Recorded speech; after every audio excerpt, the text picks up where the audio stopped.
दुर्गेश थापा र प्रियङ्का कार्कीको मास्टरनी चलचित्रको प्रमोसन गीत विवादमा परेपछि युट्युबबाट हटाइएको छ।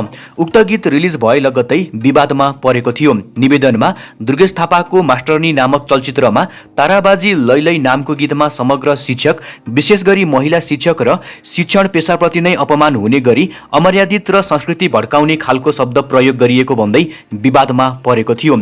प्रियङ्का र दुर्गेशले सामाजिक सञ्जाल मार्फत विज्ञप्ति जारी गर्दै माफी पनि मागेका छन्। यसअघि उक्त गीतले शिक्षक र शिक्षण पेशाको गरिमामा गम्भीर प्रहार गरेको भन्दै नेपाल शिक्षक महासंघ र नेपाल राहत शिक्षक राष्ट्रिय समितिले पनि आपत्ति जनाउँदै विज्ञप्ति निकालेका थिए। उक्त गीतमा प्रयोग भएका केही शब्द र दृश्यले सम्मानित शिक्षक शिक्षिका पेशा र यससँग जोडिएका आदरणीय व्यक्तित्वहरूको गरिमामा आँच पुगेको भनी आएका गुनासोहरूलाई मैले अत्यन्तै गम्भीरतापूर्वक लिएको छु, नायिका कार्कीले भनेकी छिन्। कला र मनोरञ्जन पस्किने क्रममा समाजको सबैभन्दा सम्मानित पेशा र मार्गदर्शन व्यक्तित्वहरू माथि कुनै पनि प्रकारको नकारात्मक असर परोस् भन्ने मेरो वा मेरो टिमको मनसाय कदापि थिएन। यद्यपि हाम्रो प्रस्तुतिले अन्जानमै तपाईहरूको भावनामा पर्न गएको चोटप्रति म व्यक्तिगत रूपमा र मेरो सम्पूर्ण टिमका तर्फबाट गल्ती महसुस गर्दै हृदयदेखि नै क्षमा याचना गर्दछु भन्दै प्रियङ्का कार्कीले यस्तो स्ट्याटस सार्वजनिक गरेकी छिन्। तपाईहरूलाई पनि यो खबर सुन्दा कस्तो लाग्यो? आफ्नो आफ्नो प्रतिक्रियाहरू कमेन्ट गर्नुहोस्।